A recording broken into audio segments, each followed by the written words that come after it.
Donc je crois que ce soir, l'entrée autour des mots et des œuvres et des mots dans les œuvres sera plutôt politique. Et je crois qu'on avance d'une décennie, ou pas. Vous nous direz ça. J'en profite pour vous rappeler que notre programmation se déploie beaucoup en ce moment. Vous avez sans doute les documents et la prochaine conférence de Sally est le 2 mai. Donc c'est assez rapproché. Et sur avril, nous allons avoir la restitution d'un important programme qui mixe des étudiants et des enseignants-chercheurs scientifiques avec 2 artistes. Donc le prochain week-end, les 7 et 8, seront consacrés à la restitution du groupe qui a travaillé avec l'artiste Thierry Boutonnier. Et je voulais aussi vous signaler à la fin du mois le festival de la revue qui s'appelle Livraison et qui sera présent dans nos murs. Et nous avons invité des revues et des auteurs que nous sommes heureux de voir ici, parmi lesquels la revue du Crieur, la revue Espace ou l'auteur Nathalie Quintane, pour ne citer que, la revue Georges pour les enfants également. Donc c'est un samedi et ça sera plein de bouillonnements revuistes au musée. N'hésitez pas à venir sur notre site pour voir tout ce qui est proposé. Et pour l'heure, je vous laisse la parole et je vous remercie encore. Merci à vous. Bonsoir à tous. Et effectivement, merci d'avoir bravé ces intempéries, parce que vous n'êtes peut-être pas entendu, mais là, il y a un énorme orage et une pluie torrentielle. Comme la dernière fois, alors je vais peut-être un peu situer rapidement la première séance qui portait donc sur les écrits d'artistes. Le sujet de ce masterclass, ce sont les mots et les œuvres, donc les écrits d'artistes dans les années 60 et 70. J'avais envie de présenter cette spécificité des écrits d'artistes dans les années 60 à partir de 3 moments. Le premier moment, la dernière fois, c'est-à-dire il y a 15 jours, je n'ai plus la date, 21 mars, pardon. Le 21 mars portait sur les rapports de l'art et du savoir, de la pratique et de la théorie. Pour aujourd'hui, on rentre un petit peu plus précisément dans la volonté à la fois stratégique et critique et parfois institutionnelle des artistes d'écrire pour dire et pour affirmer une certaine volonté. C'est-à-dire que l'écriture est aussi une forme de prise de parole. C'est ce que je voulais vous proposer aujourd'hui. La prochaine fois, ce sera dans un rapport peut-être plus entrelacé des mots et des œuvres, c'est-à-dire de la manière dont les écrits nous permettent de voir autrement les œuvres des artistes. Donc, on avait la fois précédente un peu situé ce moment des années 60 avec la dimension à la fois politique, critique, théorique et philosophique aussi. J'avais présenté aussi l'ensemble des renouvellements théoriques qui sont en œuvre dans cette période-là. Ce renouvellement, il a aussi une influence majeure dans le champ politique pour les artistes. Et donc, je vais aujourd'hui vous proposer d'aborder cette manière d'écrire pour dire et d'écrire pour prendre la parole en 4 temps. Donc, un premier temps qui serait les raisons de l'écriture, c'est-à-dire tout simplement pourquoi les artistes écrivent, en tout cas, quelles raisons ils donnent à cette inscription dans le champ de l'écriture. La deuxième entrée serait la manière d'entrer sur la scène de l'art et d'aborder aussi une dimension théâtrale, et on verra en quel sens cette entrée sur la scène de l'art a effectivement quelque chose de théâtralisé. Une troisième entrée, ce serait une sortie du cadre, notamment une sortie du cadre institutionnel et critique, et une dernière entrée qui serait tout art et politique. Donc je démarre sur les raisons de l'écriture et je démarre justement sur les réponses données par l'artiste. Alors, pardon, je vais peut-être un peu vite pour ceux qui n'auraient pas été là la dernière fois, le 21 mars. J'avais présenté donc cette relation des écrits et des œuvres des artistes qui écrivent, d'abord en spécifiant que tous les artistes n'écrivent pas, mais ceux qui écrivent, dans cette période-là, à tout le moins, écrivent avec une volonté stratégique déterminée et avec aussi une volonté de développer par l'écriture quelque chose qui est de l'ordre de la réflexion sur leur propre travail. Et donc c'est cette spécificité-là de l'écriture chez ces artistes qui me semblait important d'aborder. J'avais proposé de parcourir un peu le champ des artistes, à la fois aux États-Unis, puisque la pratique d'écriture aux États-Unis s'est beaucoup développée avec un certain nombre d'artistes. Et j'avais pris comme exemple plus spécifique l'artiste Robert Morris, pour plusieurs raisons. Un, parce que j'avais travaillé sur son œuvre, dans l'ouvrage qui a été publié, qui s'appelle « Les mots et les œuvres », justement, que j'ai publié l'année dernière. Mais aussi, pour une autre raison, c'est que Robert Morris a eu une grosse exposition qui a eu lieu ici, sur 3 ans, en 98, 99 et 2000.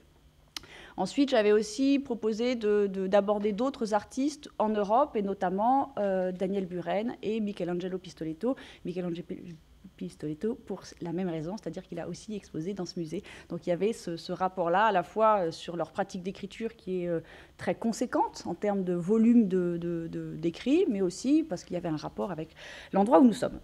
Donc, revenons à ces raisons de l'écriture et du moins à la manière dont les artistes disent pourquoi ils écrivent, parce que parfois c'est assez intéressant. Donc Robert Morris, quand il a répondu à une série de questions qui étaient posées par Anne Bertrand lors de l'exposition qui a eu lieu ici même, donc en 98, 99 et 2000, dans le volume qui a été publié à l'occasion de l'exposition, s'exprimait ainsi à propos de son travail d'écriture et justement de la variété des textes et des genres qui constituaient son œuvre. Ça aussi, je l'avais abordé. La particularité de Robert Morris, c'est qu'il commence son travail avec des œuvres très minimales, que je vous montrerai aussi tout à l'heure, qui se développent en fait tous les 10 ans, pour simplifier, ce n'est pas tout à fait exact, mais en tout cas, entre les années 60, les années 70, les années 80 et puis 90, en fait, il y a des pratiques de plastique qui sont extrêmement diverses. Une œuvre d'abord très minimale, puis un travail avec des feutres, un travail avec des déchets au sol, et puis on a aussi toute une série d'œuvres qui sont ce qu'on appelle les Earth Project, donc qui sont dans la nature, hein, donc une partie d'œuvres qui sont de l'ordre du land art, et puis on a aussi de la peinture dans les années 80, qui ont d'ailleurs, je l'avais évoqué, un peu surpris tout le monde, parce qu'après ces œuvres si minimales, comment est-ce qu'on pouvait tout d'un coup proposer des tableaux qui étaient très, très figuratifs, qui représentaient des corps morcelés, des squelettes, des charniers, avec des cadres en plomb extrêmement lourds. Donc il y avait cette variété-là dans son œuvre, une diversité en tout cas des genres artistiques, que d'ailleurs on va aussi retrouver dans l'œuvre de Pistoletto, avec des changements de registre et de plasticité extrêmement fréquents dans l'ensemble de son œuvre. Et d'une certaine manière, la pratique d'écriture réfléchit cette diversité-là. Donc on trouve, notamment chez Robert Morris, mais aussi chez Michelangelo Pistoletto, des textes qui sont parfois des textes très théoriques, on trouve des textes qui sont un peu littéraires, des textes qui sont presque poétiques, des textes qui sont des textes manifestes. Donc il y a cette diversité des genres d'écriture qui, d'une certaine manière, se pose en regard en miroir aussi de la pratique plastique elle-même. Donc voilà ce que Robert Morris dit à propos des raisons pour lesquelles il écrit et des différents genres d'écriture. Je le cite. « Je n'ai pas l'impression d'avoir à me défendre parce que j'ai pénétré dans plusieurs espaces d'écriture, ni parce que j'ai interrompu un genre, la critique, pour y mêler un autre, l'autobiographie. Mais si votre question touche aux raisons de ces différentes approches, du mélange des genres, etc., je dois avouer qu'il n'en existe pas. Peut-être devrais-je citer Wittgenstein lorsqu'il se demande dans ses investigations « Ai-je des raisons ?» La réponse est « Mes raisons vont bientôt rendre l'âme, et j'agirai alors sans raison. » Fin de citation. Agir sans raison semble donc avoir été une sorte de mot d'ordre ou de lieu commun assigné aux artistes privés de parole. J'avais aussi évoqué ça, l'espèce de tradition qu'on donne aux artistes, qu'on leur accorde d'une sorte de mutisme, puisqu'ils s'expriment, je parle de manière très triviale et un peu banale, puisqu'ils s'expriment dans leur art, ils n'ont pas besoin de s'exprimer par des mots. Donc il y a une sorte de tradition, de sous-entendu, qui est que les artistes n'ont pas besoin de dire, ni même de penser parfois. Je mets plein de guillemets, évidemment, à tout ce que je suis en train de dire, puisqu'ils font, ils fabriquent, ils donnent forme à ce qui serait des idées. Donc c'est aussi, d'une certaine manière, contre cette position-là, contre cette tradition, contre ce mutisme, que les artistes, justement, prennent la plume et aussi, en prenant la plume, prennent la parole. Donc les raisons de l'écriture sont multiples et différentes selon les artistes, qu'elles correspondent à une nécessité intérieure ou à une volonté théorique d'éclaircissement du processus artistique pour l'artiste lui-même ou pour un public auquel il faudrait expliquer le travail. Les raisons de l'écriture sont variées, mais rendent compte d'une volonté de s'inscrire dans un champ du savoir, qu'il soit artistique, philosophique, esthétique, historique, littéraire, et on va le voir aussi, idéologique, institutionnel et historique.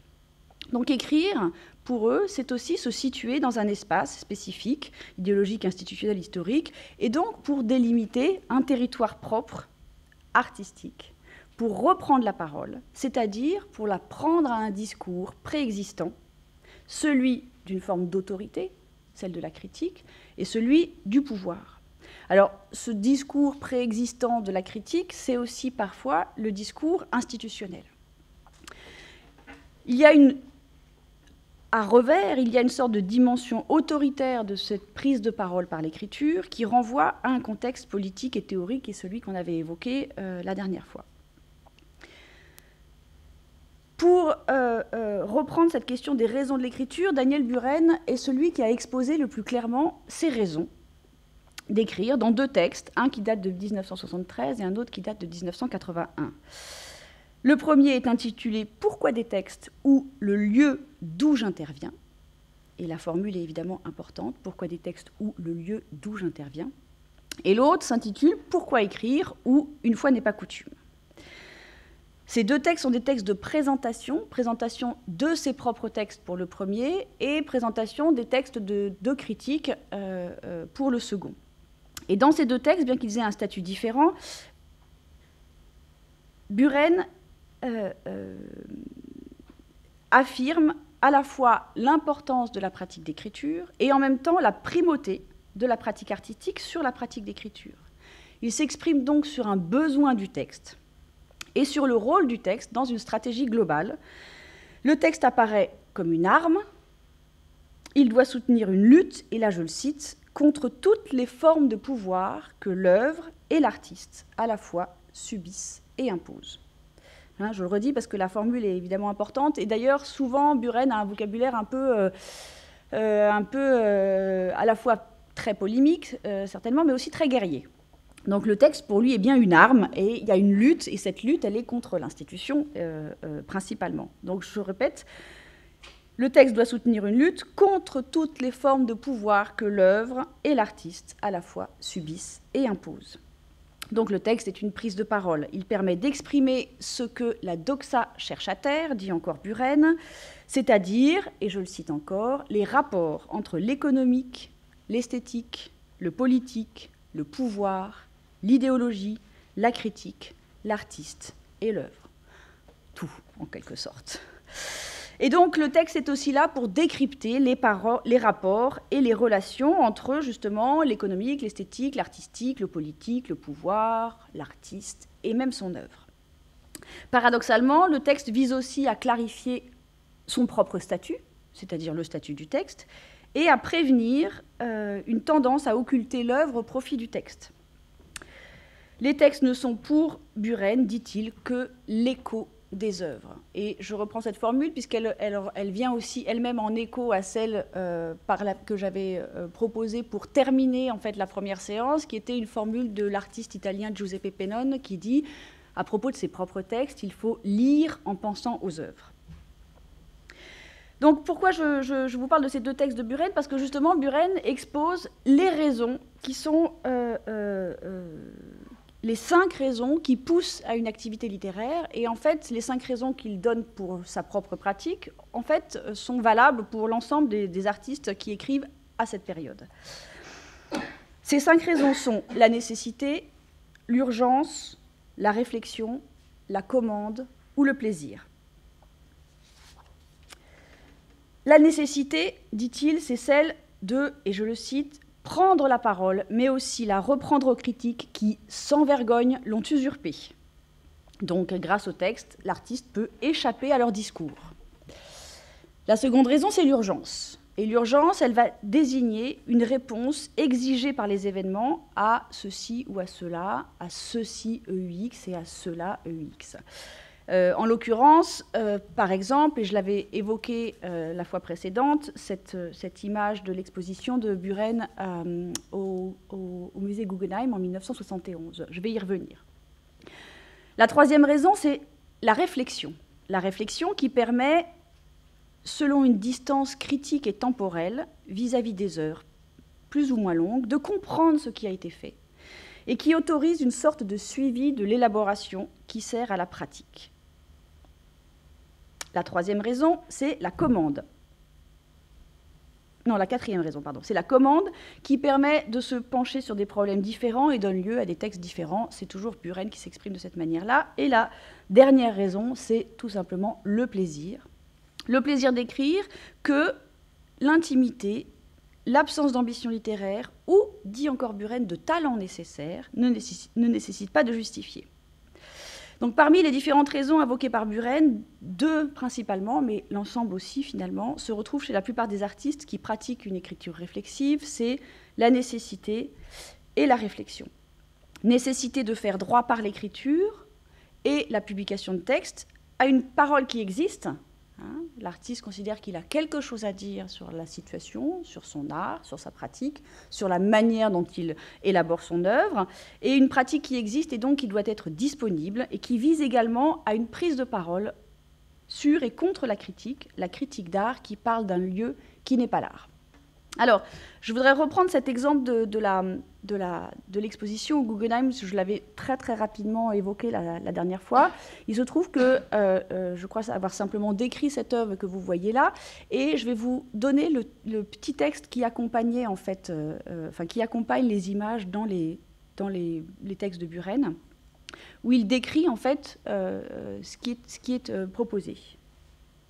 Très grande peinture rayée blanc et bleu, dont les deux bandes extrêmes blanches sont recouvertes de peinture blanche, au recto et au verso, suspendues par un câble à la coupole du musée, occupant l'espace vide central de celui-ci.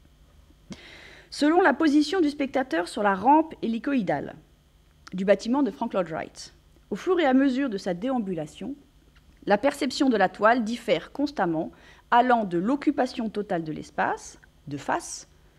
Vous vous imaginez en fait dans la rampe du musée et à un moment donné, effectivement, vous n'avez que cette toile en face de vous, à l'effacement complet de l'œuvre de profil. Avant l'ouverture de l'exposition et sous la pression de 3 des artistes participants, il les cite, Donald Judd, Dan Flavin, Michael Heiser, la pièce fut censurée et décrochée par le musée, et ce malgré l'opposition manifestée par tous les autres exposants. En l'occurrence, Sol Lewitt, Karl André, Robert Morris, Laurence Wiener, Mario Merz, Jan Dibetz, Anne Darboven, etc. En réaction à cette censure, Daniel Buren refusa d'installer la seconde pièce. On lui avait proposé, bon, alors on vous décroche l'œuvre, mais en fait on vous propose d'installer une œuvre équivalente dans la rue qui est juste à côté du musée. Évidemment, il a refusé. Donc, on lui proposait d'installer une seconde pièce qui devait, perpendiculairement à celle située à l'intérieur du musée, traverser la rue adjacente. Karl André et Sol Lewitt, pour la petite histoire, démissionnèrent de l'exposition en signe de protestation. Mais cette épreuve, cette censure et cette épreuve, en fait, ont occasionné toute une série de textes qui répondaient à ce que Buren appelle l'urgence, justement, l'urgence d'écrire. L'urgence d'écrire, en l'occurrence, c'était d'abord de répondre à une agression, qui était la censure et le retrait, en fait, de son œuvre, quand même, la veille du vernissage. Et puis, ça a occasionné des réponses de la part de la commissaire de l'exposition, puis d'autres textes qui, en fait, sont venus augmenter toute une réflexion sur la manière dont, à la fois l'institution comme lieu architectural, l'institution comme pouvoir, l'institution comme lieu de la critique, mais aussi sur les artistes. C'est-à-dire qu'en fait, à partir de cet événement qui était, et de cette urgence à écrire, finalement, Buren a engagé un travail d'écriture et de réflexion par l'écriture qui lui permettait de couvrir le spectre, pour lui, le spectre de ce discours autoritaire qui était, selon lui, porté également par les artistes, en l'occurrence les 3 qui ont demandé à ce que son œuvre soit refusée. Donc pour lui, la position de l'autorité, elle est pas seulement de l'institution. Elle est en fait partout. Et donc, il faut lutter à tous les endroits. Et donc, là encore, la nécessité de l'écriture, elle rejoint cette question d'urgence. Donc, l'art est un lieu à partir duquel une parole est possible, une parole qui est une forme de savoir. L'enjeu de l'écriture est aussi de savoir de quoi on parle quand on parle d'art. De quoi et aussi d'où. C'est la formule du texte la formule qu'il propose pour son texte de 1973, le lieu d'où j'interviens. Le texte, le lieu est le lieu d'où j'interviens. Donc depuis quelle place, depuis quel lieu et depuis quelle pratique, sachant que la forme de l'écriture, elle vient aussi de la pratique elle-même. C'est ce que j'avais évoqué la dernière fois. Robert Morris, lui, dans un de ses textes qui s'intitule « Quelques notes sur la phénoménologie de la création », qui est un texte écrit en 1970, constate que les historiens de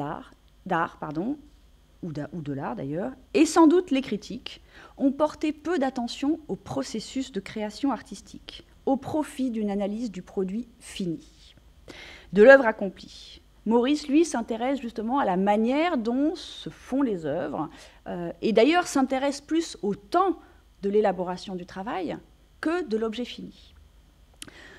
Maurice croit cependant qu'il y a des formes à trouver, autant dans le processus que dans le produit fini.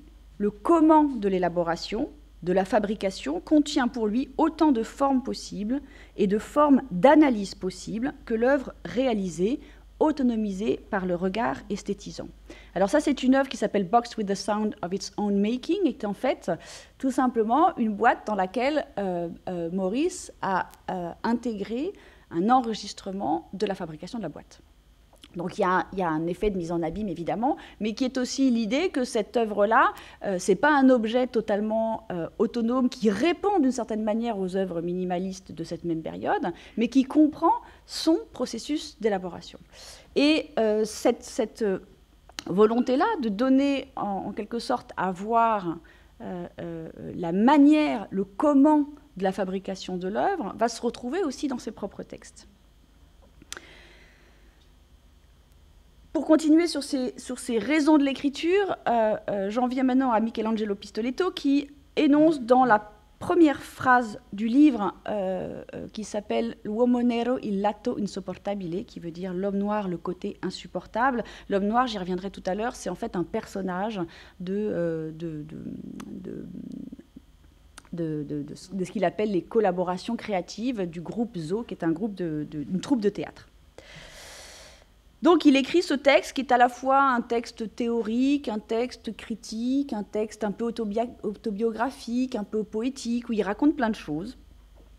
Et il tient quand même, dès le début de ce texte, à dire que l'écriture, pour lui, c'est la même chose que la fabrication artistique.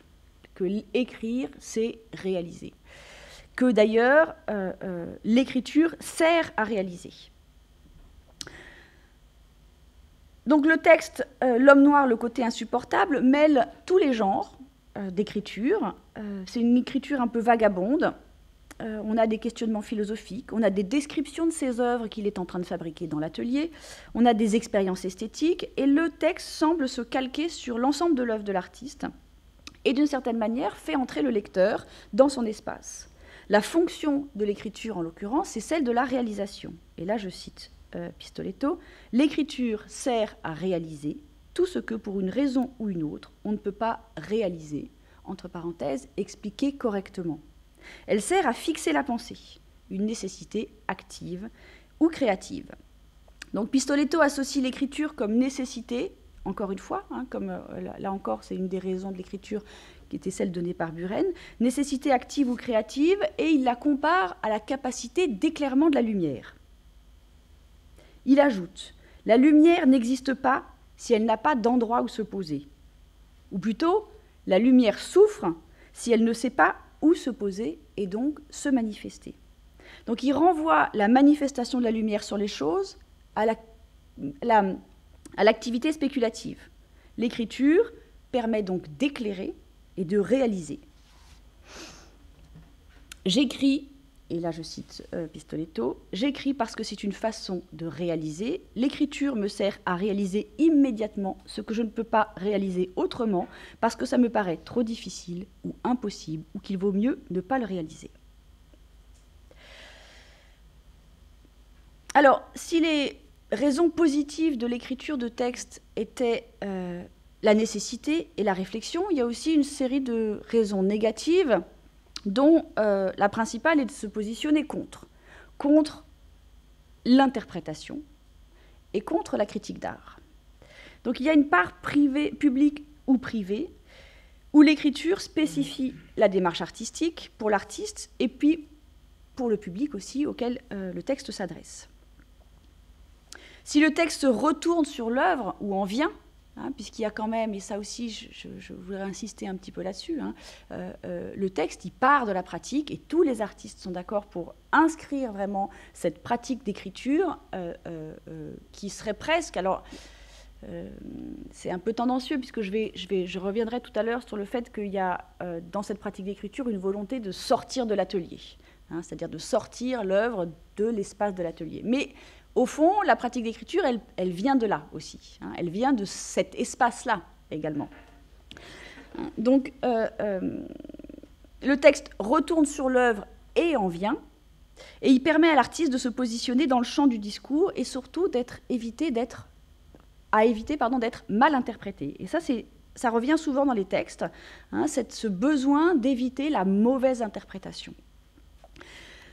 Buren déclarait à Robin Wright dans un entretien en 1979, et je le cite, « Il y a besoin du texte afin d'essayer d'éviter toute mauvaise interprétation. » Et ce besoin de faire barrage aux mauvaises interprétations, ou à l'interprétation en général, fait écho à un article écrit par la théoricienne américaine Susan Sontag, qui est un article qui porte sur l'interprétation littéraire, mais qui date de 1964. Et donc, dans cette période quand même de questionnement théorique, et que les artistes ont sans doute lu. Donc ce texte de Susan Sontag s'appelle tout simplement « Contre l'interprétation ».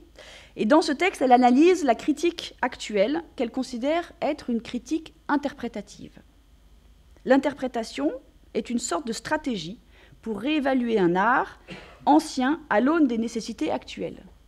L'interprétation adapte les œuvres d'art à leur contenu et leur contenu à une demande.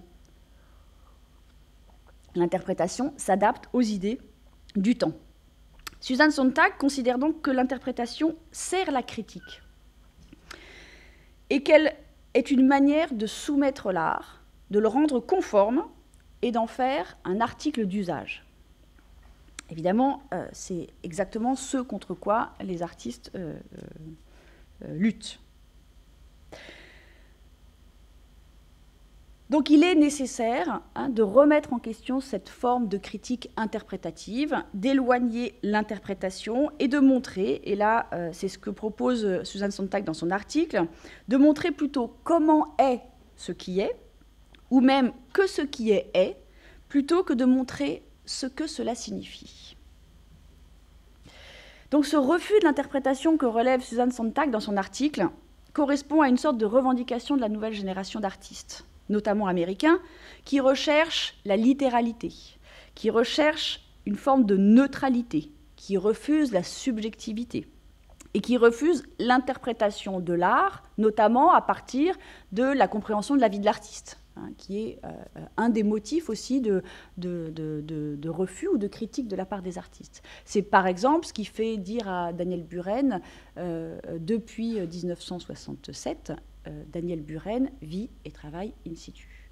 Il n'y a aucune formule qui permettrait de savoir qu'il vit quelque part en France, ni qu'il a tel âge, bien qu'on le sache quand même, mais donc de concentrer en fait l'œuvre sur l'œuvre et non pas sur la vie de l'artiste. Et donc c'est aussi, ça correspond, ça c'était des choses qu'on a évoquées la dernière fois, mais ça correspond aussi à toutes ces réflexions théoriques et philosophiques, notamment toute la pensée de Barthes au milieu des années 60 sur ce qu'on appelait la mort de l'auteur, de remettre en question en fait l'auteur, parce que si on s'attache à l'auteur et à sa vie, en fait, on risque de mal justement interpréter son œuvre. Donc éloigner la subjectivité, éloigner par exemple la vie de l'auteur pour se concentrer sur l'objet qui est proposé, qu'il soit littéraire ou artistique. Donc quand les artistes prennent la parole, ils la prennent d'un ton volontairement neutre, cherchant à éviter toute forme de sentimentalité, d'interprétation subjectiviste, en voulant ramener l'art à sa plus stricte littéralité. Cette position vis-à-vis de l'interprétation relève également d'un positionnement parfois radical concernant la critique d'art, à tout le moins un champ du discours sur l'art qu'il est nécessaire pour les artistes d'occuper d'un point de vue social, politique et esthétique. L'artiste Dan Graham écrivait en 1973 « Je pense que le fait d'écrire est... » Pardon.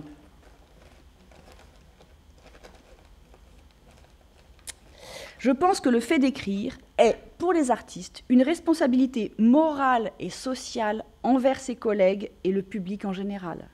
Cela doit représenter un contrepoids vis-à-vis des critiques d'art, de l'influence du marché et des faux jugements. Faux jugements pour Dan Graham ou mauvaise interprétation pour Daniel Buren. Dans tous les cas, il s'agit de rétablir une sorte de vérité de l'œuvre, que l'interprétation, le commentaire ou la critique risquerait de manquer et que seul détient l'artiste lui-même.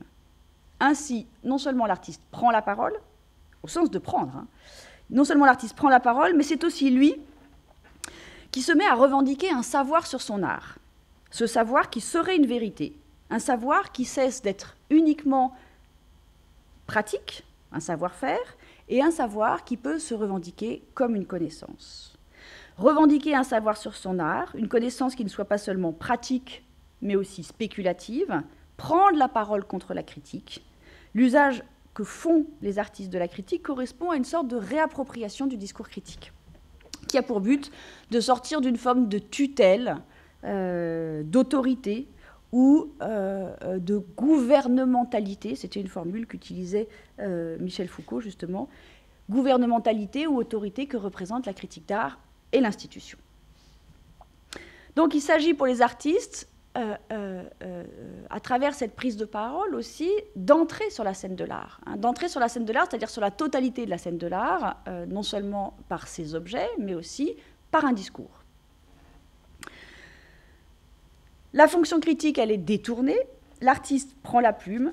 Il dispose dans l'écriture des éléments constitutifs de son œuvre. Il y glisse ses gestes, sa voix, ses étonnements, ses trajectoires, ses transformations. Et il pénètre la scène de l'art de manière littérale. Les artistes constatent la capacité du système, en l'occurrence de l'institution, la capacité qu'a l'institution à récupérer tous les gestes artistiques qui cherchent à le bousculer. Comme si, malgré toutes les tentatives, les luttes pour justement, les tentatives pour lutter contre le système, en fait, le système récupérait malgré tout tous ces gestes, tous ces déplacements. Donc, ce que vont faire les artistes, c'est chercher à se déplacer systématiquement, à dérouter sciemment. Ils veulent être là où on ne les attend pas. Et cette figure du déplacement, pour essayer d'échapper d'une certaine manière à cette récupération systématique du système, cette figure du déplacement va orienter une stratégie qui serait celle qu'on pourrait appeler une stratégie d'évitement face à la puissance de réappropriation du système qui réintègre ceux qui la critiquent pour le faire disparaître. Ces artistes-là, donc, vont être dans un déplacement continu, qui est la seule possibilité de répondre à la disparition programmée de la fulgurance de leurs gestes. Les artistes se déplacent dans leur œuvre, dans le processus de travail, dans le regard porté sur les choses et dans l'expérience que les œuvres engagent. Ils se détournent d'une vision frontale et cadrée, ils remettent en cause une vue en perspective, un œil figé. Il s'agit de se déplacer dans l'espace de l'œuvre, de l'expérimenter, de la parcourir, mais aussi de la lire. Donc discursif, physique, spatial, le déplacement est aussi ou autant celui de l'artiste que celui du spectateur, qui, par exemple, dans le cas de Maurice, change la forme de l'œuvre en changeant sa position dans l'espace. Dans le cas de Pistoletto, qui circule entre les objets et à travers le miroir, et qui, dans le cas de Buren, est dévié de son regard par l'espace d'exposition. Pour chacun d'entre eux, il s'agit d'échapper à la frontalité de la surface picturale et du regard.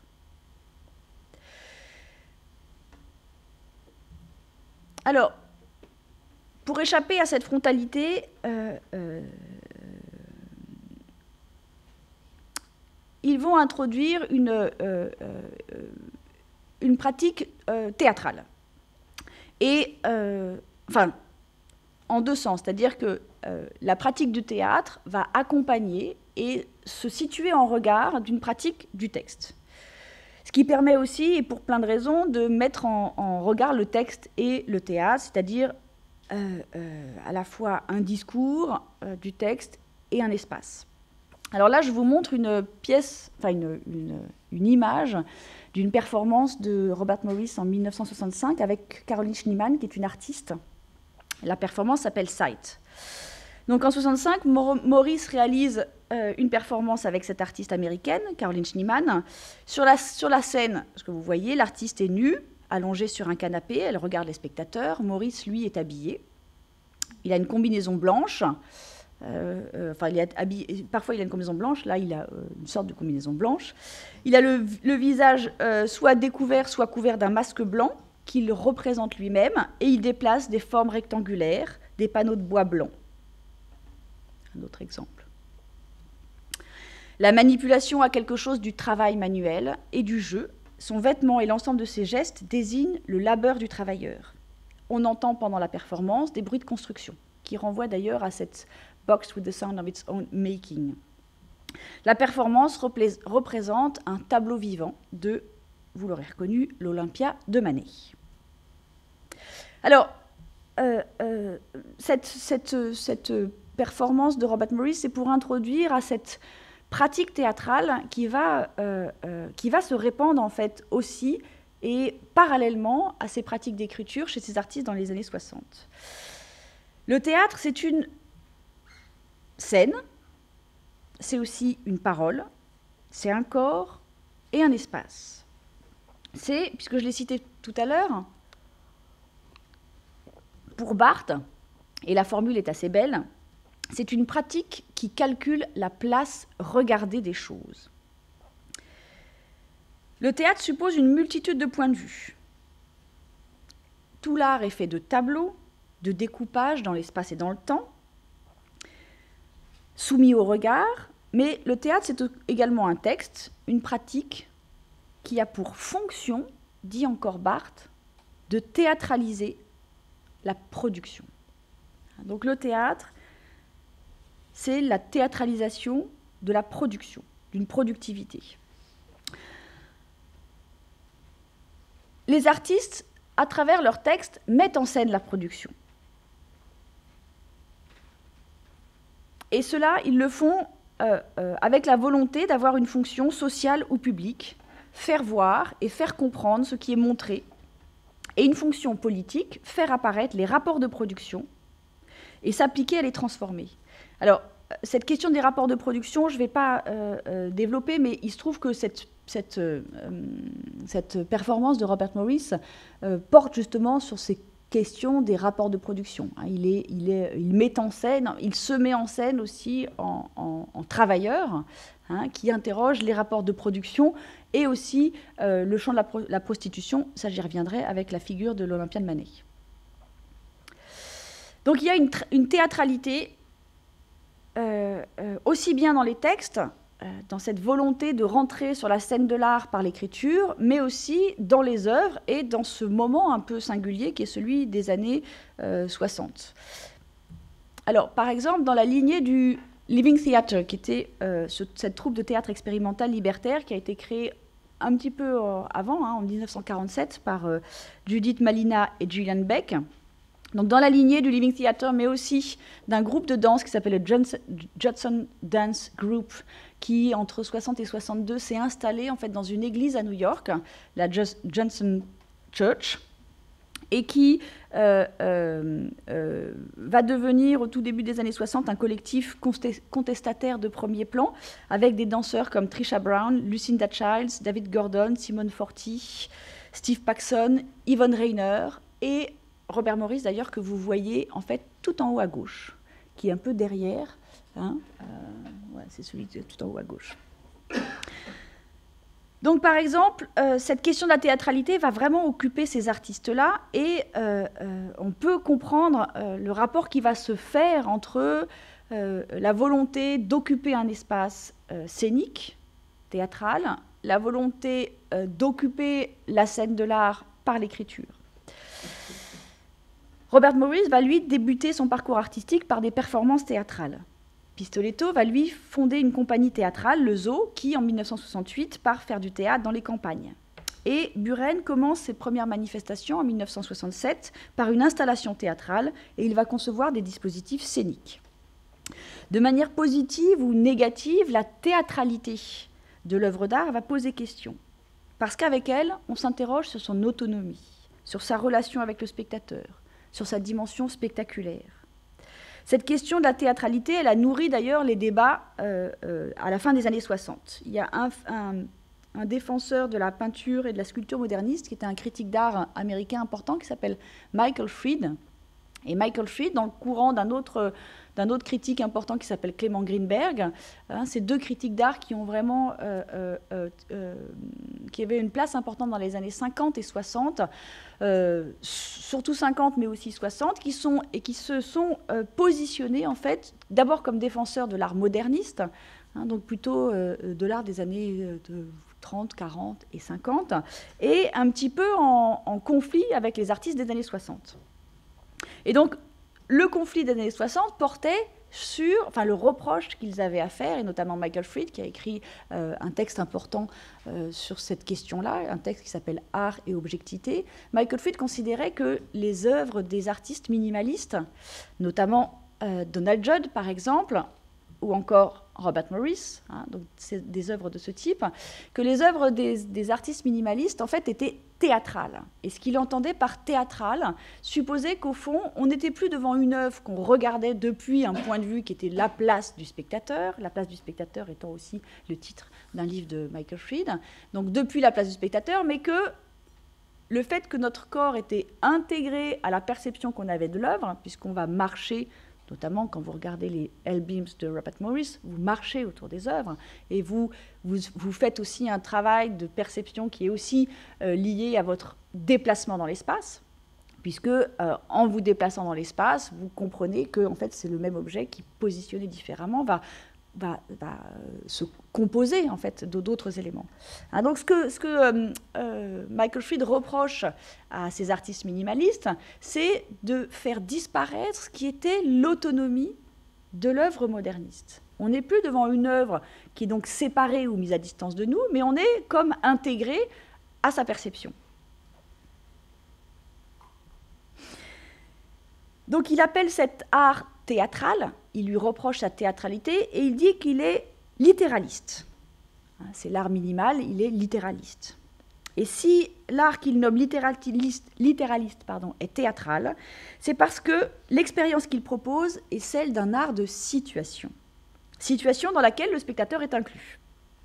Donc Fried développe dans ce texte, publié en 1967 dans une revue américaine qui s'appelle Art Forum, son hypothèse fondamentale, à savoir que, et je le cite, le théâtre est maintenant la négation de l'art.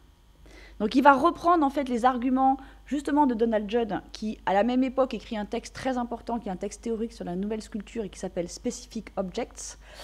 Donc il reprend les arguments de Donald Judd, mais aussi d'un texte que Robert Morris publie à la même période et qui s'appelle Notes on Sculpture, pour les critiquer en regard de ce qu'il appelle la peinture et la sculpture moderniste, qui seuls, dit-il, maintiennent le régime de l'instantanéité et de l'être présent. Alors, ce que ça veut dire qu'au fond, l'art moderniste, c'est un instant, et c'est un instant qui nous rend présents parce qu'il fige la temporalité, hein, et la distance entre nous, et que, à contrario, l'art littéraliste ou minimaliste va inclure le temps, va inclure le déroulement du temps, c'est-à-dire le déplacement du spectateur, le déplacement dans la perception, mais s'il y a déplacement, il y a aussi évidemment écoulement du temps.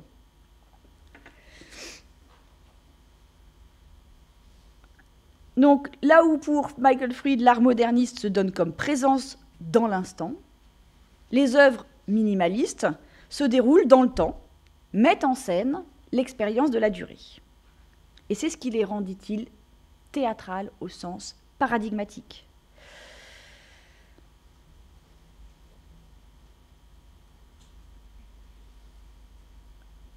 Alors, évidemment, c'est justement ce qui intéresse ces artistes minimalistes. Hein, le fait que c'est un art de situation, hein, et Michael Fried a raison de le dire, mais il le revendique, c'est un art de situation, c'est un art dans lequel le déplacement, la perception et l'écoulement du temps, en fait, sont déterminants. L'expérience de l'œuvre, d'ailleurs, Robert Morris le dit dans un de ses textes, l'expérience de l'œuvre se fait désormais nécessairement dans le temps. Et c'est une manière, et là aussi ça répond d'une critique positive d'ailleurs hein, de cet art minimal, cela répond ou cela propose un élargissement hein, du domaine de la sculpture. C'est-à-dire la sculpture n'est plus un objet posé sur un socle, la preuve, hein,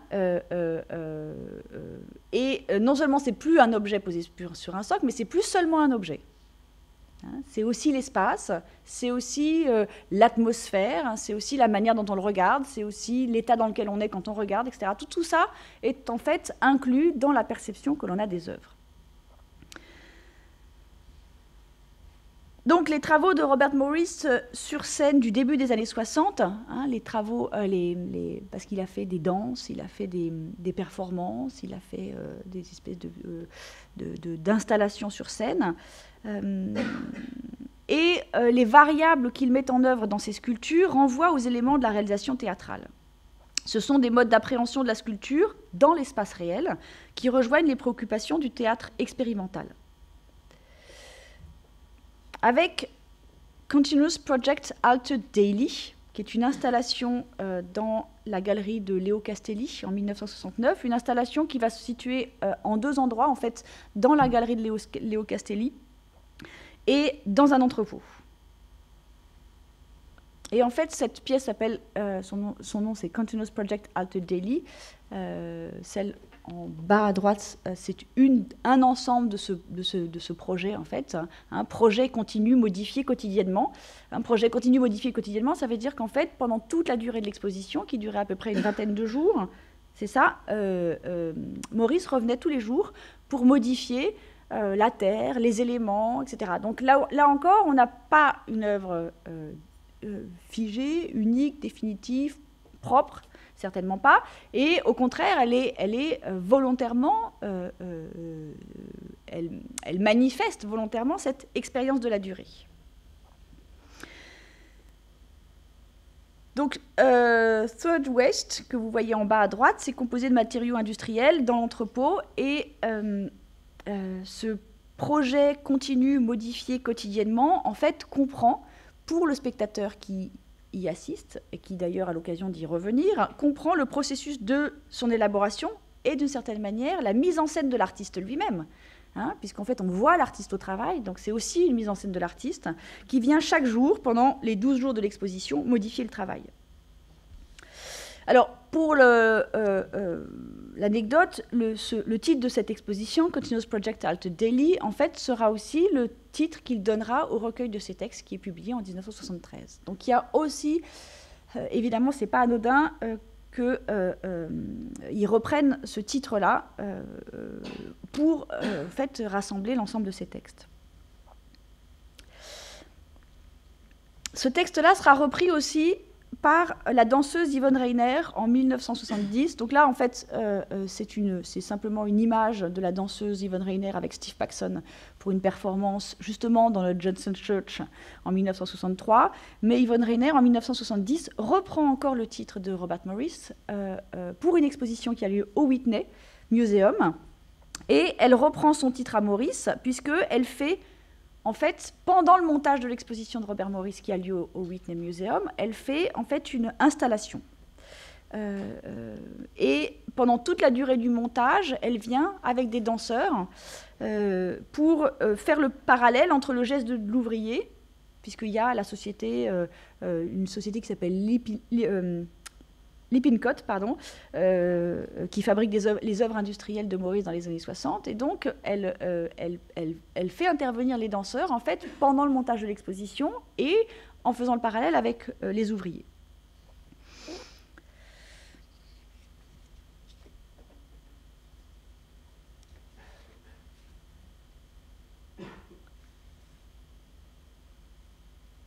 Alors, donc cette question de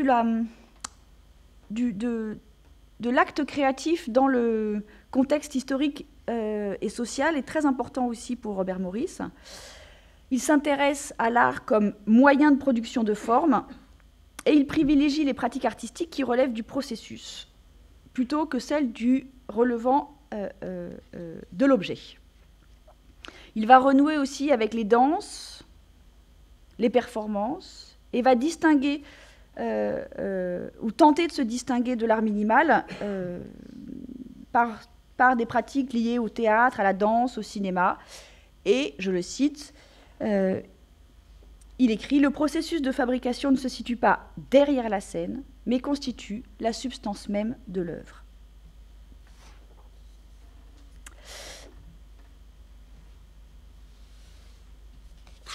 Dans un petit texte de la critique d'art américaine Rosalind Krauss, on a une description, en fait, d'une intervention de Robert Morris au tout début de son œuvre, qui est en 1961. Voilà ce qu'elle écrit. « Le rideau se lève. On aperçoit au centre une colonne en contreplaqué gris, haute de 2,50 m et large de 60 cm. Il n'y a rien d'autre sur la scène. Pendant 2 ou 3 minutes, rien ne se passe, personne n'entre ni ne sort. Soudain, la colonne tombe. 3 minutes et demie s'écoulent encore. Rideau. » Donc ça, c'est la description d'une performance qui est en fait une performance de Robert Morris. Je n'ai pas d'image. Donc ce que je vous ai mis, c'est une colonne qui est prise des œuvres minimalistes de Robert Morris et la box for standing. Et en fait, le principe de cette installation de Robert Morris, c'est qu'il se tenait dans cette colonne de 2,50 m de haut sur 60 cm de large, et il tombait avec la boîte, sauf qu'en fait il s'est blessé, et donc il a dû se faire mal d'ailleurs, et donc il a arrêté de faire cette performance, mais c'était simplement pour montrer aussi comment les pratiques de la danse, de la performance, se mêlent aussi chez Robert Morris de ses œuvres minimales. C'est-à-dire que là encore, s'il fallait le démontrer, là encore, pour montrer que l'objet minimaliste n'est pas un objet autonome, qu'il est même transformé, détourné. Les plaques de bois d'ailleurs que Morris déplace dans la performance Sight avec Carole Schneemann sont aussi en fait de l'ordre de ces objets minimalistes.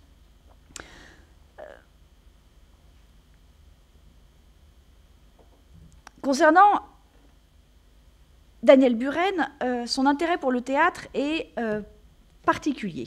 Il est plutôt très critique avec ce qui relève de la théâtralité, parce qu'il considère justement, très critique envers l'institution, très critique envers la galerie, envers le musée, envers ce qu'on appelle le White Cube, et il considère que la galerie, le musée, le White Cube, en fait, ce sont des espaces théâtraux.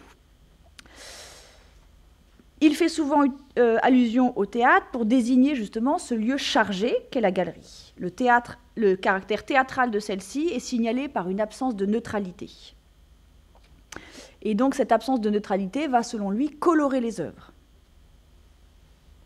Pour autant, sa première intervention, Peinture Manifestation 3, ce que vous avez sous les yeux, mai 1967, Musée des Arts Décoratifs, est en fait sur une scène. Buren écrit ceci à propos de cette intervention que vous avez sous les yeux. « Le seul spectacle était uniquement de regarder les peintures exposées sur la scène, ce que le tract rappelait à la fin de la manifestation. Il s'agissait d'un jeu sur le regard, alors que dans un théâtre, on s'attend à voir un spectacle. Cela montrait notre point de vue sur la peinture et son système que nous critiquions. Notre dispositif insistait sur l'importance du visuel, sur le temps du regard, ce que la salle de théâtre induisait. » Voici le tract qui était d'ailleurs distribué, alors pas sous cette forme, hein, j'ai que le texte là, hein, mais puisque peindre, tract de Buren, Mosset, Parmentier, Toroni, distribué comme invitation à leur manifestation le 3 janvier 67, dans le cadre du Salon de la Jeune Peinture, tract imprimé. Manifestation 1. Puisque peindre c'est puisque peindre c'est un jeu, puisque peindre c'est accorder ou désaccorder des couleurs, puisque peindre c'est appliquer consciemment ou non des règles de composition, puisque peindre c'est valoriser le geste, puisque peindre c'est représenter l'extérieur ou l'interpréter ou se l'approprier ou le contester ou le présenter, puisque peindre c'est proposer un tremplin pour l'imagination, puisque peindre c'est illustrer l'intériorité, puisque peindre c'est une justification, puisque peindre sert à quelque chose, puisque peindre c'est peindre en fonction de l'esthétisme, des fleurs, des femmes, de l'érotisme, de l'environnement quotidien, de l'art, de Dada, de la psychanalyse, de la guerre au Vietnam. Nous ne sommes pas peintres. Constatez-le, etc. Pour Buren, la galerie et le musée sont des lieux de spectacle. Mais le travail en train de se faire ne peut, ni ne veut, être spectaculaire, tout en usant des moyens de production du spectacle. Dans un texte qui s'intitule « Petit lexique à propos du travail », que Buren rédige et insère dans un texte intitulé « Essai hétéroclite », il consacre une entrée au mot « théâtre ». Il compare scène muséale et scène théâtrale.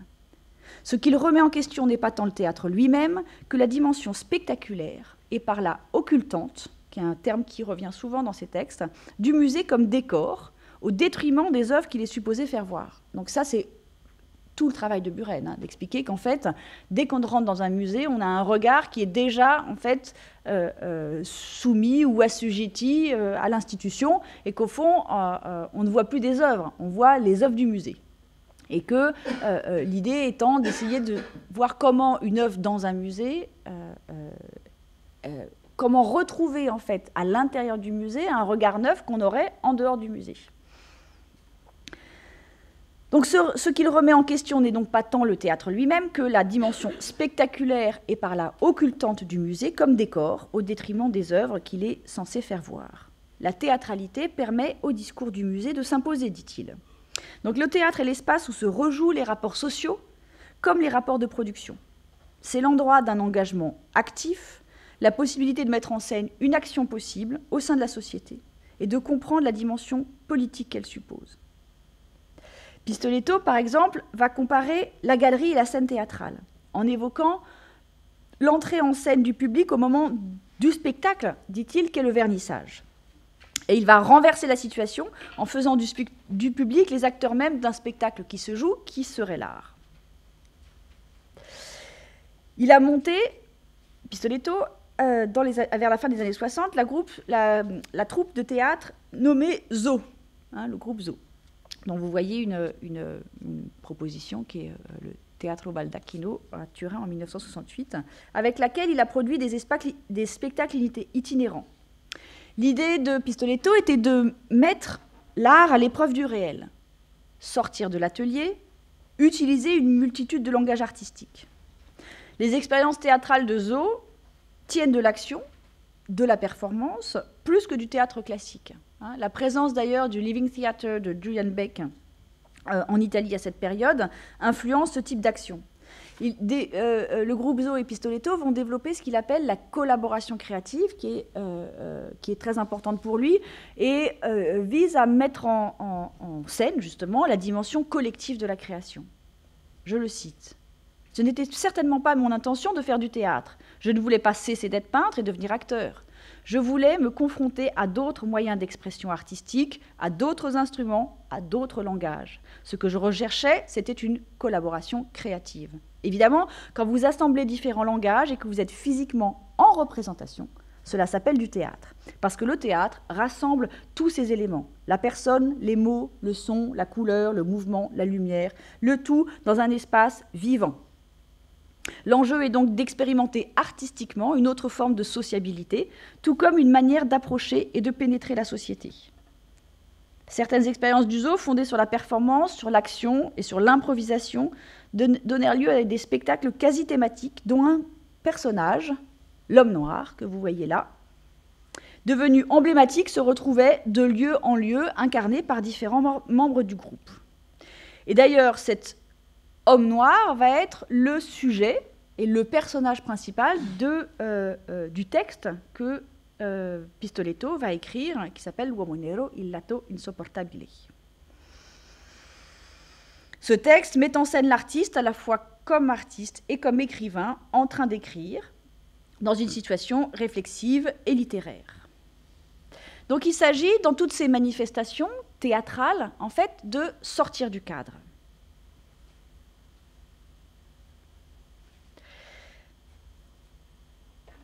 Alors, cette sortie du cadre, alors je l'ai évoqué tout à l'heure, elle consiste aussi pour les artistes à sortir littéralement du cadre, c'est-à-dire à pénétrer l'espace de la nature.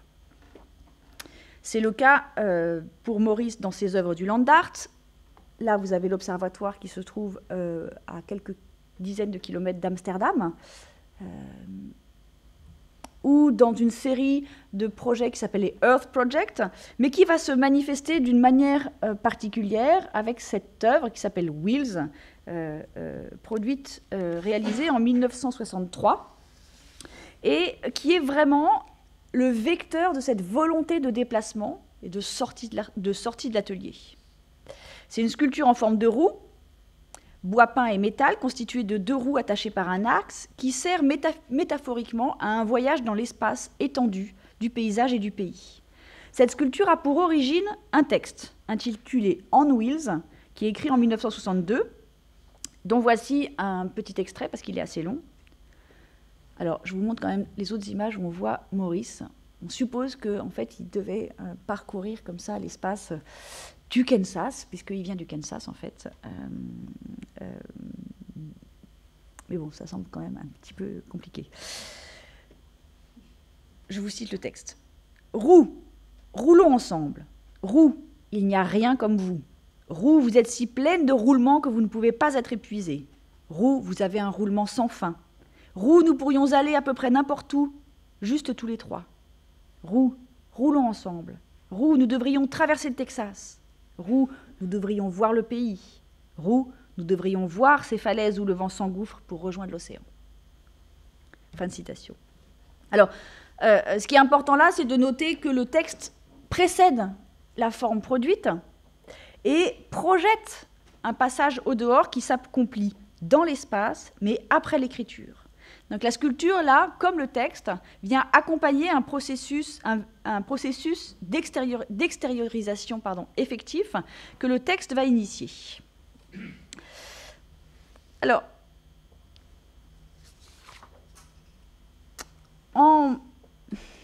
dans cette volonté de sortir de l'espace, de la galerie ou de l'atelier, une autre proposition qui est en 1966, Michelangelo Pistoletto va réaliser un de ses objets en moins. Les objets en moins, je vous en ai parlé la dernière fois, c'est une série de pièces que Pistoletto réalise, qu'il appelle en moins parce qu'elles sont en moins dans l'étendue infinie du possible. Donc en fait, il considère qu'il y a une infinité de possibilités d'objets à produire et que chaque fois qu'il en réalise un, en fait, c'est un objet qui est en moins par rapport à cette infinité. Et ce qui fait aussi, c'est pour ça que au tout début, j'ai parlé de la diversité des formes de plastique de Pistoletto, parce que ça peut être voilà, une boule de papier, ça peut être une sculpture, ça peut être un tableau, ça peut être une installation, ça peut être un portrait, ça peut être une photographie, etc. En fait, il n'y a aucune, si vous voulez, continuité ou cohérence en fait, plastique dans cette diversité des formes possibles. Donc en 1966, Pistoletto réalise un de ses objets en moins, une sphère faite de journaux amalgamés, Sfera di Giornali, et un an plus tard, dans le cadre d'une exposition à Turin, la sphère, elle est sortie de l'atelier de l'artiste et elle est montrée dans une galerie, puis déplacée dans les rues de la ville. Ça se passe à Turin, donc. Et un film est réalisé, justement, en 1968 par Ugo Nespolo. Je vais vous en montrer quelques captures, qui montrent la sphère roulée sur le bitume, portée à bout de bras dans les rues par Pistoletto ou ses amis, ou encore transportée dans une voiture décapotable, comme là. C'est Pistoletto et Maria Poppi, son épouse.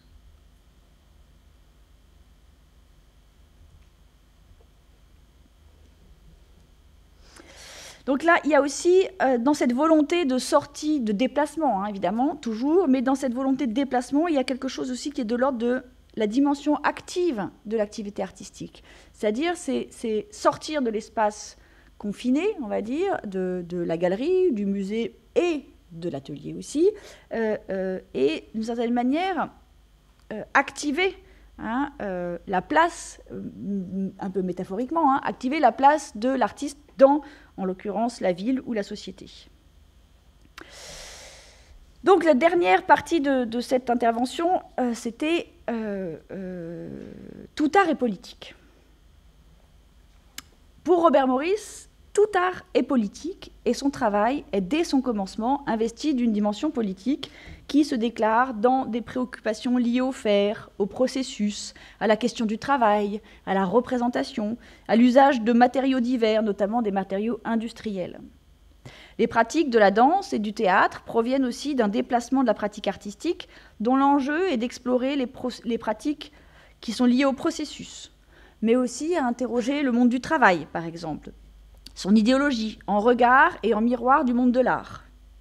Les performances comme Sight, où Morris porte une combinaison de travailleurs ou une tenue de chantier, où il produit des gestes qui sont les gestes du travailleur. À travers aussi la répétition de mouvements ou de tâches, hein, la danse dans les années 60, justement, cherchait à mettre en œuvre ce qu'on appelait les task movements ou les task dance, donc des tâches hein, qui relevaient de la danse. Donc l'œuvre de Morris, au début des années 60, reflète l'intérêt des artistes pour la signification idéologique de leur travail et de la production, et ce qui poussera certains, et notamment Robert Morris, à participer à un groupe d'artistes qui était réunis sous le nom de AWC, qui veut dire Art Workers Coalition. Cette Art Workers Coalition, hein, la coalition des artistes travailleurs, est fondée en 1969 dans un climat assez tendu entre les artistes et l'administration des musées new-yorkais, contre l'asservissement de l'art à un quelconque pouvoir. Morris en est élu représentant en 1970.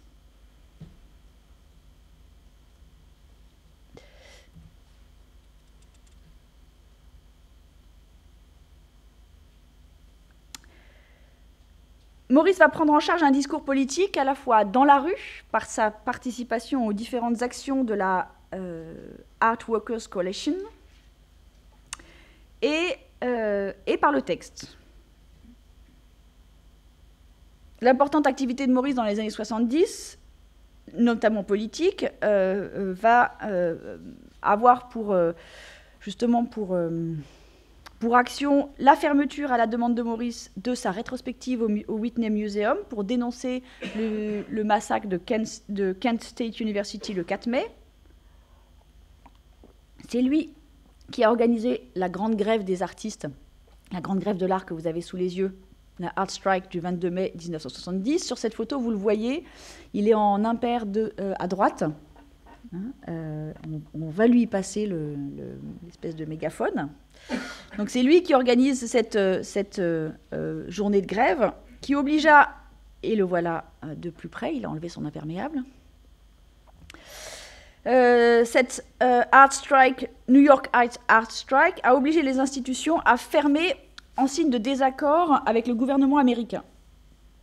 Il faut également rappeler le soutien de Robert Morris à Buren lors de l'exposition au Guggenheim en 1971, mais aussi à un autre artiste, Hans Haacke, l'année suivante, contre le même musée.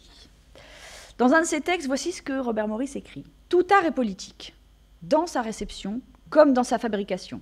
Vous ne pouvez éviter le fait qu'il soit impliqué dans une situation de classe. L'ensemble de l'art moderne est un engagement très bourgeois et nous devrions avoir de très forts sentiments critiques à l'égard du fonctionnement de cette grande entreprise.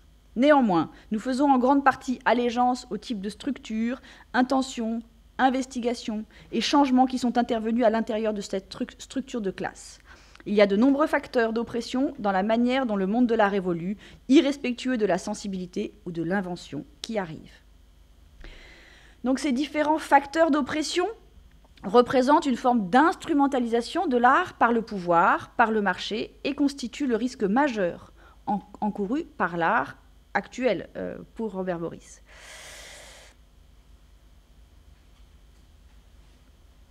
Alors, malgré cette dimension active de Robert Morris, il y a aussi une dimension un peu ironique, comme souvent dans son travail.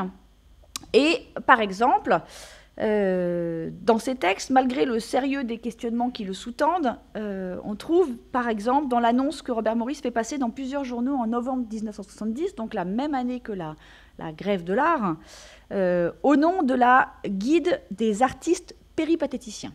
Donc là, vous avez en fait l'annonce que Morris a proposée dans les journaux.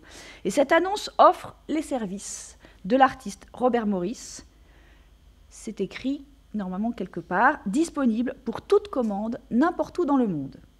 Et ce que vous avez au-dessus en lettres capitales, c'est en fait une liste de travaux que Morris propose de faire, allant des explosions aux monuments, des discours au système politique alternatif, des earthworks aux prestigieux objets pour la maison, l'État ou le musée, des projets théâtraux pour les masses, des projets sculpturaux, des films épiques et statiques, des déluges, des marécages chimiques, des sons en extérieur pour les variations de saison, le tout pour 25 $ de l'heure, avec prise en charge des frais de déplacement et du matériel.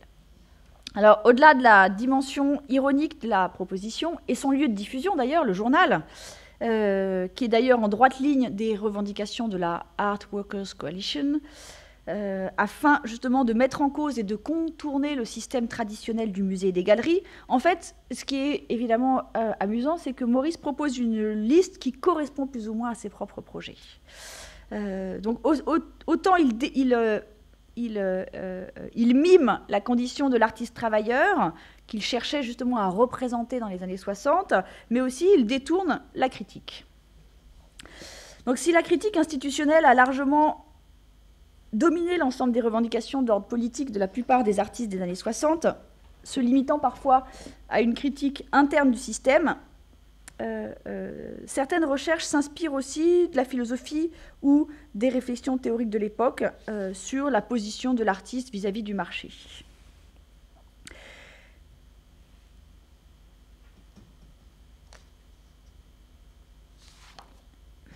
Je vais passer un petit peu parce que je vois que le temps passe.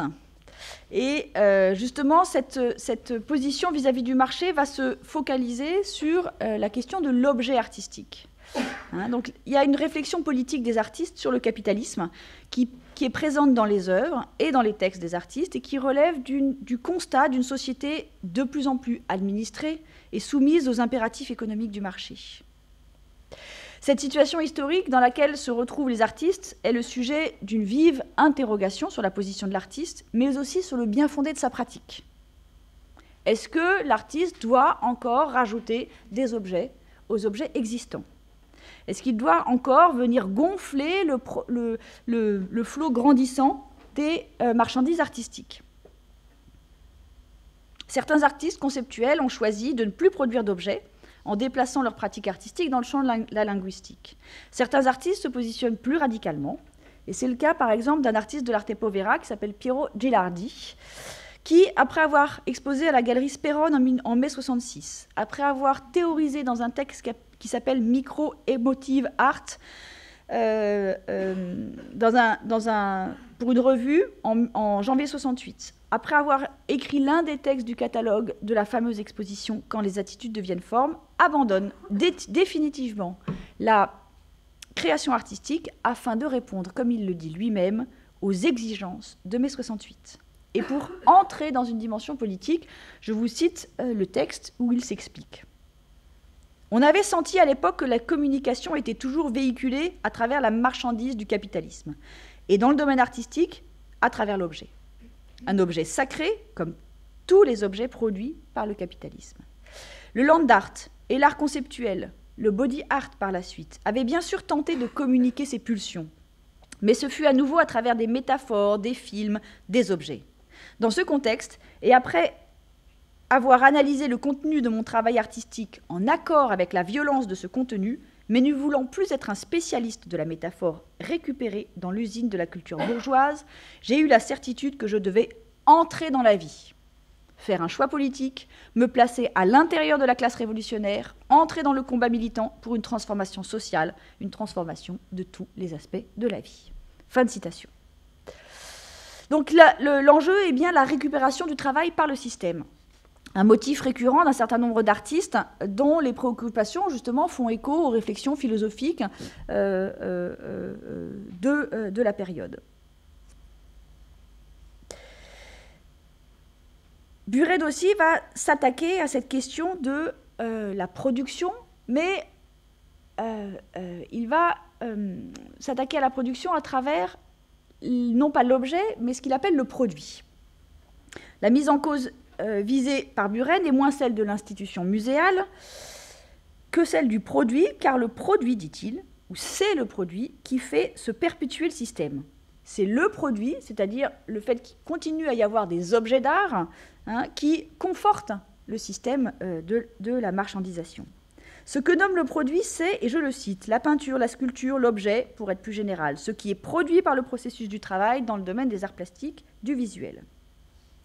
Donc la situation dans laquelle s'insère Buren quant à ses rapports aux politiques relève d'une situation à double détente. C'est à la fois le système qui est mis en cause, mais aussi ce sont les artistes qui l'engendrent. C'est-à-dire qu'au fond, dit-il, le système est conforté par le fait que les artistes continuent à produire des objets. Donc pour révéler ces questions-là, les œuvres produites comme des objets autonomes, pour révéler les choses telles qu'elles sont dans la réalité, pour faire remonter les non-dits, à la surface, les non-dits de l'histoire et de la société, Buren va se jouer d'elle. Ainsi, par exemple, la figure de l'homme sandwich, dont vous avez un exemple ici, hein, en avril-mai 68, dans les rues de Paris. Alors en fait, c'est devant le Musée national d'art moderne, comme vous pouvez le constater.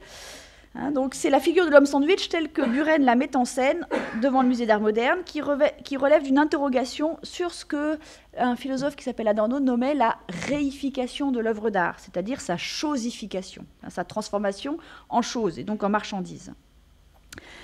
Et avec la réification de l'œuvre d'art, eh bien, c'est aussi celle de l'homme qui est en question. Et donc, sa prostitution.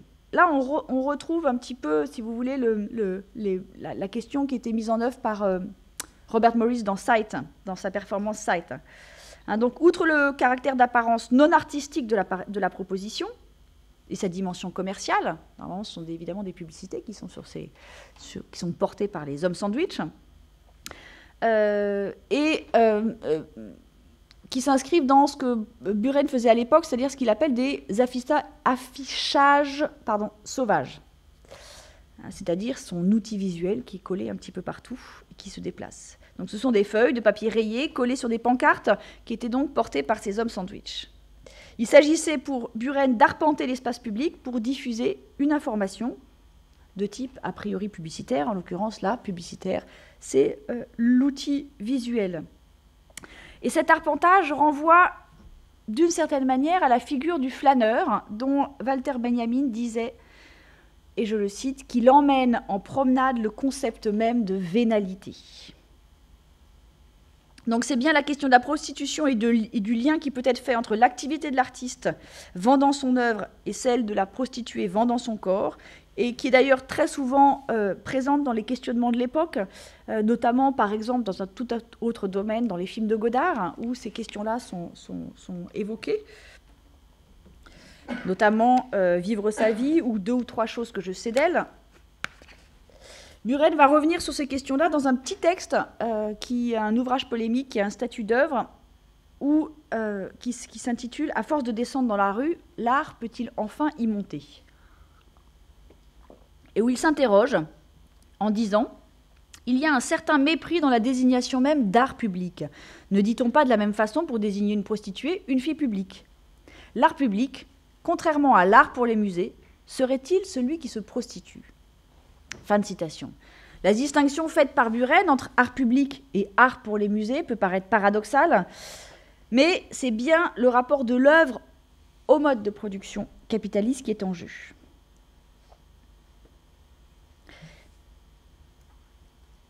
Alors, je pense que je vais m'arrêter là. Simplement,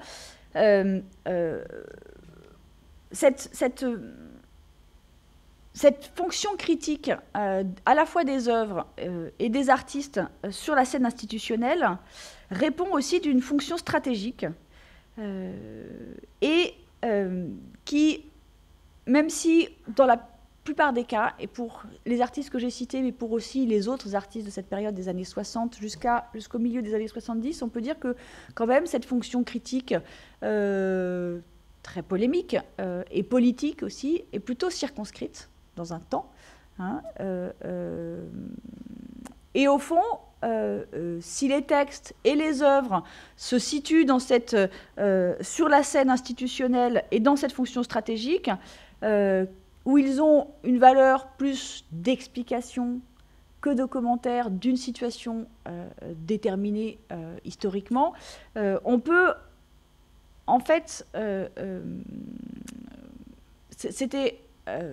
simplement pour finir, c'était une des interrogations d'un artiste qui est aussi théoricien, qui s'appelle Brian O'Doherty, et qui se dit, dans son ouvrage qui s'appelle White Cube, qui se dit, mais à quoi bon ?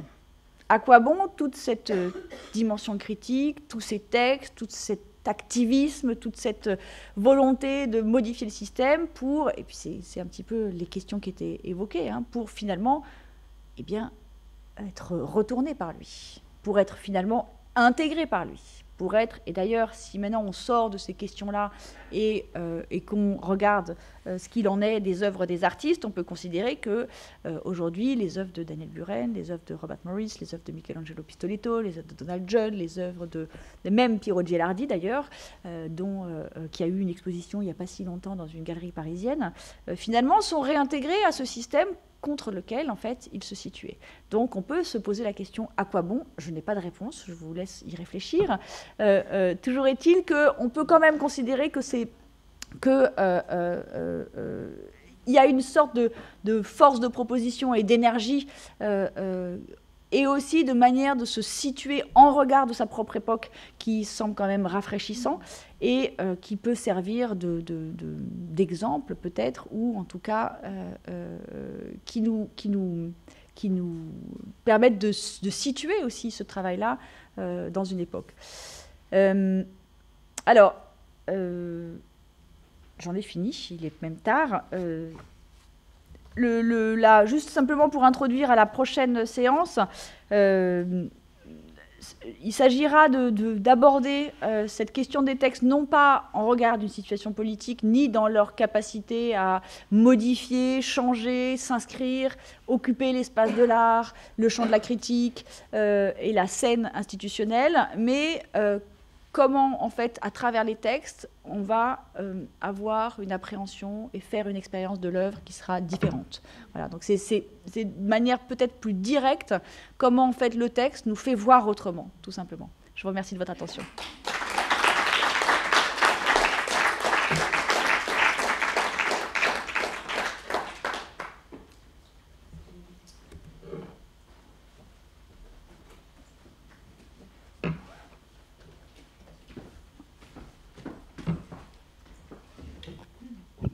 Vous avez quelques questions ou précisions à demander à Sally Bonne?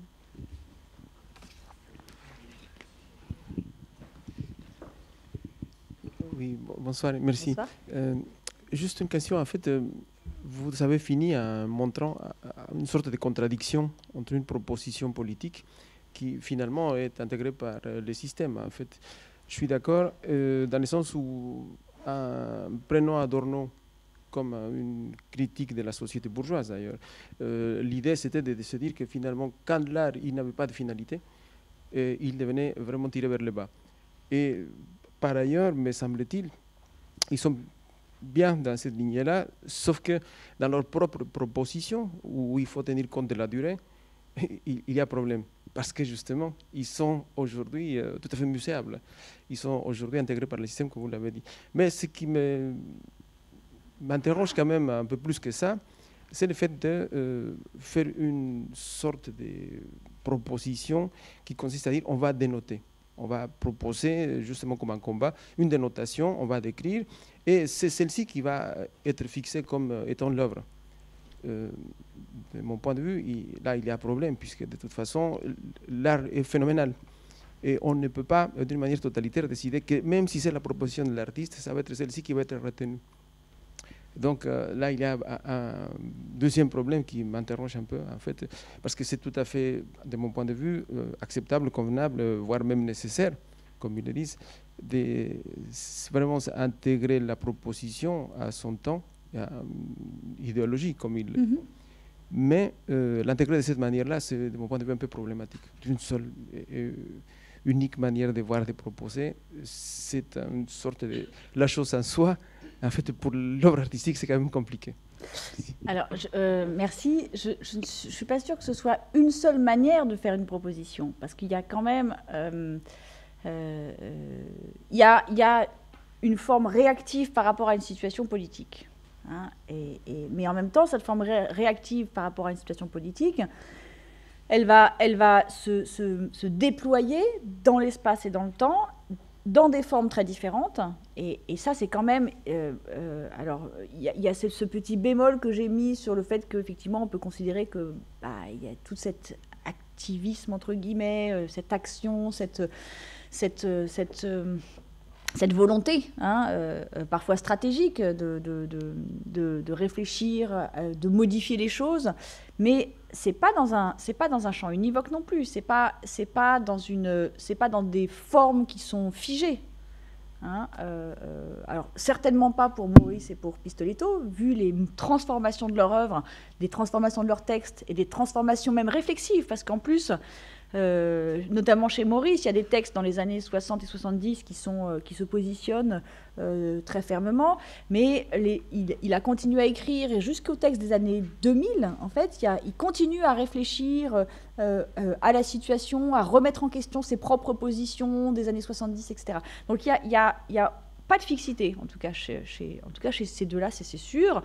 Chez Buren, on peut considérer que l'usage de l'outil visuel comme espèce d'élément, de motif qui va se déployer dans l'espace, et de motifs systématiques. Mais en même temps, c'est pas vrai non plus, parce que ce motif systématique, il est là pour révéler les lieux dans lesquels il va s'inscrire, mais tous les lieux sont différents, et chaque contexte est différent.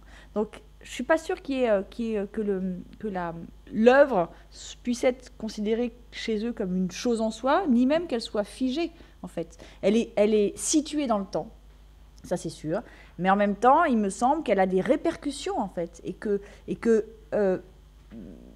j'aurais pu peut-être finir là-dessus, c'est-à-dire que la manière dont ils ont réfléchi, à la fois par leurs œuvres et dans leurs textes, leur situation et leur contexte politique, critique et institutionnel, finalement, a eu des répercussions jusqu'à aujourd'hui dans les œuvres des artistes contemporains.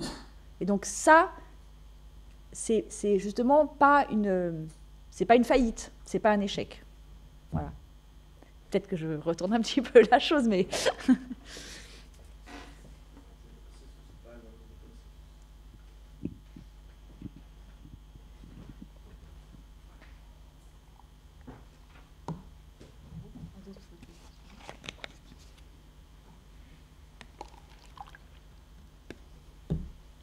crois que... Merci. Il est tard. Merci à vous. À la